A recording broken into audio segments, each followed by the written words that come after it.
Wagwan my people, ladies and gentlemen. On the mic is your boy Léandre from Burundi, aka Bouncer, aka Mr. Heavy, aka Mr. No Stress, Mr. No Pressure, Mr. No Pain, No Gain. Agati gateretswe n'Imana ntigahenurwa n'umuyaga. I have a special guest to my Open Mind Conversation podcast. His name is Mr. Alain. Welcome. Yeah, thank you so much, Ryan. So my name is Alain and Alain Malela. I'm from DRC, Republic Democratic of Congo. So I'm almost here like 2 years and 5 months, stuff like that. Yeah, and I'm really happy to have my friend here, and he invited me on his podcast. Yeah. Yeah, welcome, Mr. Alain. I am very happy to have you to this podcast, Open Mind Conversation. Yeah, thank you, sir. Thank you so much. How are you doing, bro? Actually, I'm fine. Everything's all right. I don't know about you. Good. I'm enjoying life. Okay. You are my second guest to this podcast. How do you feel? I'm happy. I'm happy. Yeah, cool. Cool.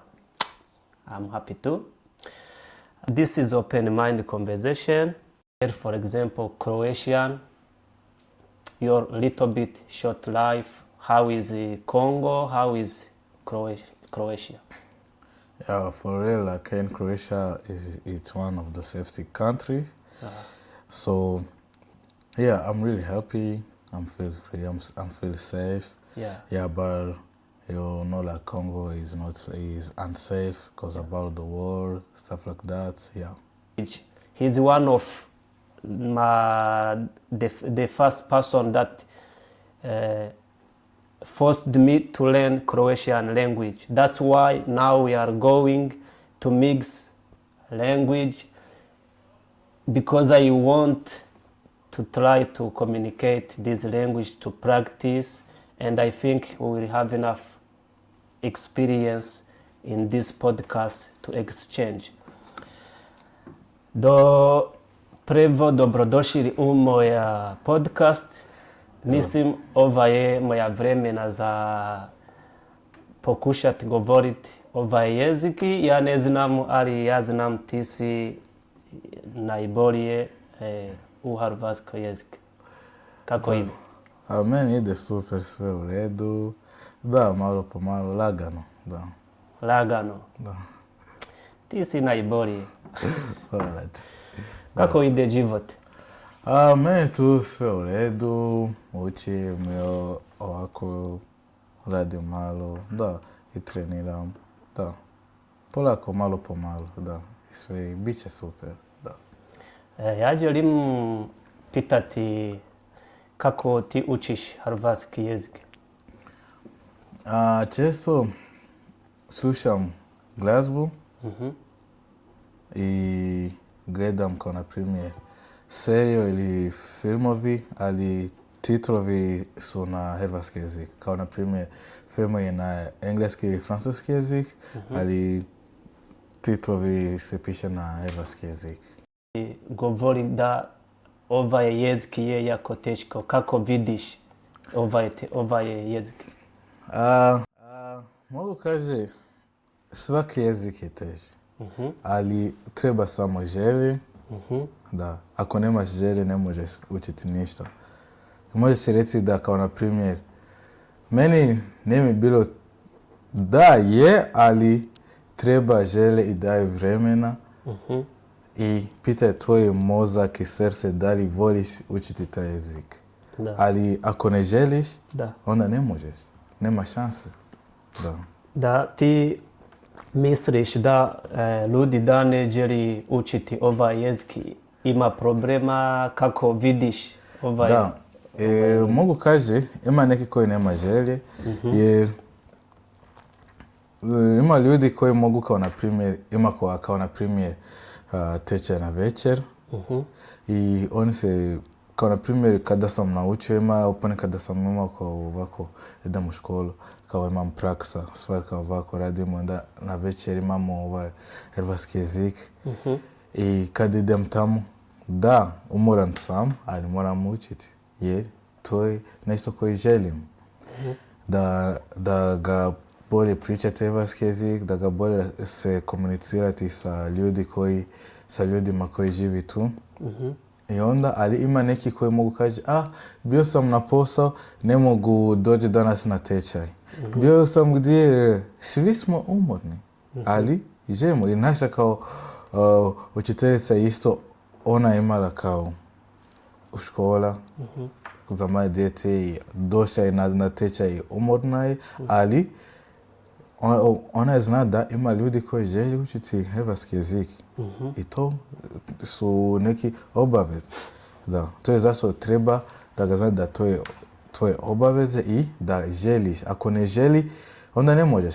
Jer ako želiš, može kao kaže da umoran sam, ali moram. Ali ako ne želiš, može kaže budem drugi dan. Drugi dan će doći drugi, onda na kraju mjesec dana ili godina, ništa. To je istina zbog u Hrvatsku ovdje imamo na primjer afrički organizacija, znaš? Da, znam. I stranci, je li bolje biti, na primjer, koristi puno snaga za biti stranci organizacija ili je bolje za biti zajedno se hrvatski organizacija? Kako ti vidiš ovaj? Meni što mogu misliti da sve treba, jer kao na primjer, kao sa Africi organizacija ili stranačka ovako organizacija, to se pomogli jer mora kao znati druge zemlje kako svoje kultur, stvar kao ovako. Ali za hrvatski kao Hrvat kao organizacija, to je bolje jer kada bude tamo, može to je kao vrijeme da razgovarati kao na primjer hrvatski jezik sa ljudi koji su rodili tu, koji zna pričaju hrvatski jezik i to će te pomogli malo po malo i da ga znaš kako su kulturu od taj zemlja koju želiš živjeti. Da. Je kao super interkultur. Da. I onda koji bolje za učiti hrvatski jezik? Prvo, da razgovarati sa drugim ljudima, jer nemoj se bojiti da ćeš, mogu kao da ćeš reći nešto loše ili greške, da neće se dobro kao pričati. Ne, malo po malo, on će te razumjeti da ne znaš, ali želiš se naučiti. I onda ako oni slušaju da kaže nešto greška ili nešto loše ovako, onda mogu te kaže ne, to se ne se kaže ovako, to se kaže ovako. Ali ako ne ti znaš... Ali ako ne odgovori, ne govori ništa, neće znati ništa. Tvoje hrvatski jezik će ostane unutra i neće izaći. I to treba da ga izaći ovako da svi ljudi čuje i da te pomogli. Da. Koliko dugo ti si u Hrvatskoj? Meni sada sam tu 2 godine i pol. 2,5. Da. Super, učiš brzo. Moram, da. Ako želim učiti tu, ako želim živjeti tu, moram kao naučiti hrvatski jezik. Ja znam ti napraviš puno nešto. Vidio sam ti u, na primjer, košarku. Da. I onda još jedan dan vidio sam ti u rudi za presati. Što je bolje kako ti, zašto ti napraviš ovaj nešto? Meni volim kao na primjer igrati košarku i moji sinovi želim da ga bude kao profesional, kao igrač za košarku. Imaš ekipa?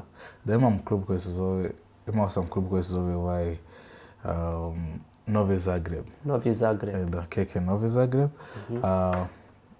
Sada a za ples, ples to je kada sam sa prijatelji, ljudi, ovako i neki prijatelji, mi smo van, da ga malo kao ples, da ga sve osjećate dobro, jer ne kao svaki dan da budem samo na košarku ili učiti ili radi nešto, ne. Moram učiti kao da samo se družiti sa društvom. Da, sa društvom, stvari kao ovako ekipa, da. Ja, to je super zbog, ja mislim, ova je prvo nešto za družiti se i onda za imati puno prijatelja. Da.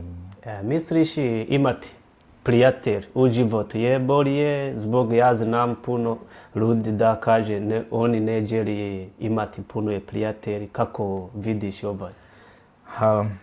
Ja mogu kaži kao prijatelji su dobri, i ako imaš prijatelj možeš kao imati neki problem, tvoj prijatelj će te pomogli. Da, ima tvoje obitelji će te pomogli i oni isto prijatelji mogu te pomogli za nešto. Da. Ali ima i neki koji kaže ovako kao, na primjer kao prijatelji su loše.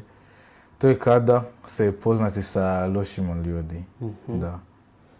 Jer to je zato neće znači da svakako će biti tvoj prijatelj, da. Možeš biti, oni mogu te povedati da je prijatelj, ali nije prijatelj. Da. To je zato možeš biti prijatelj, ali gleda kako su vaše veze za prijateljstvo. Da. Da li je dobar prijatelj i loš prijatelj. Da. Ako je loš, onda makne. Ako je dobro... Što je loš prijatelj? Za tebe. Mogu kaži kao prijatelj koji su lijen, koji... Ima neki koji su bezobrazani, koji... Jer kao na primjer prijateljstvo to je kada ako vi ste ima veze kao prijateljstvo veze, ako imaš neki problema kao na primjer, možeš kao vidjeti da si pao negdje, ali tvoj prijatelj će doći i te uzmi ili zvati neki na pomoći ili nešto da te pomogne. Ali koji nije prijatelj, on mogu kaži, baš me briga, ne želim to, neka bude. Za mene, ja mislim, u životu svima ljudi žele prijatelj, ali bolje prijatelj je da ljudi da ima kao pacijente. Zbog, na primjer, ja sam stranci, nekoga ne zna kako ja sam, ali vidio sam neke ljudi da su brzo govoriti ovaj čovjek nije dobar, ovaj čovjek nije bolje, ali kada živiš zajedno s ljudi, on mogu vidjeti da ti si bolje ili loš. To je zašto, na primjer, ja kada želim prijatelj, ja idem polako i onda ja ću naći dobar prijatelj. Da, to je tako ide u život. Da.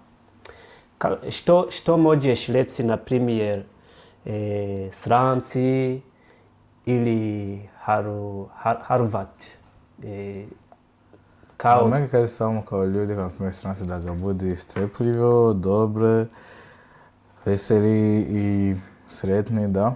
Život ide malo po malo, da. Ovako. Ja mislim, moramo samo fokusirati za životi i isto učiti što Hrvati želi, što Hrvati rade, što Hrvati napravi, što je život ugravljeno u Hrvatskoj i onda malo po malo ćemo zajedno s njom. Da. Ali ti si super u Hrvatskoj. Nisam. Kako je kultura tamo u Kongo? Na primjer, pogodi ja sam Hrvat, ne znam što je u vaše zemlje? Možeš reći uglavno što je tamo? Imamo, jer to je neki lijepa zemlja koja ima lijepu planina, ima veliki jezera koji se zove Tanganjika, koji drugi najveće jezero u svijetu, jer prva je jezera Bajkal, a druga je Tanganjika. Mi imamo zlat, puno stvari, dijamant, stvari kao ovako. Imamo i neki mjesto koji je na more. Imate životinje? Da, imamo puno životinje. Ja vidio sam puno Harvati. Oni džere pita mi ako imamo životinje u našoj zemlji. Da, imamo, naravno, imamo lijepa jelo. Da, sve imamo, ali samo, na žalosti, nije baš kao sigurna zemlja, jer zbog grad, stvar kao ovako, nema mira tamo. Mir? Da, nema. To je problem. Koliko imaš godina? Sada 19. 19? Upopunit ću 20 ovak, da. Ti si jako mlada. Da. Koje i plane da ti imaš u budućnosti? Učiš nešto? Da, evo za elektromehaničar. Da, dok završim, radi, igra košarku. Da. Da, ti učiš i onda ti napraviš košarku. Da. Ok, to je dobro. Da. Što... Meni je dovoljno za to. Okay, so for people who didn't understand our conversation, this guy is the best in this country. Only in 2 years he can learn with local student, and he can also talk. He is the best. I think he inspired me as I started in the beginning by talking Croatian language. So we were talking in short how like foreigners, strange, how can we try to live in Croatia. First he said that we need to learn language, and also we need to learn Croatian culture, Croatian things, because if we don't learn these things, we will not live better in this country. Yeah, I can say you can live better, but it's good because you will have like to know their culture, how they live, so stuff like that. Yeah, it's better like to exchange the culture. I was trying to practice Croatian language. Yeah. So thank you very much, and Happy New Year. The same to Happy you. New Year also, sretan Nova godina tu moja. Sretan Nova godina svima i sve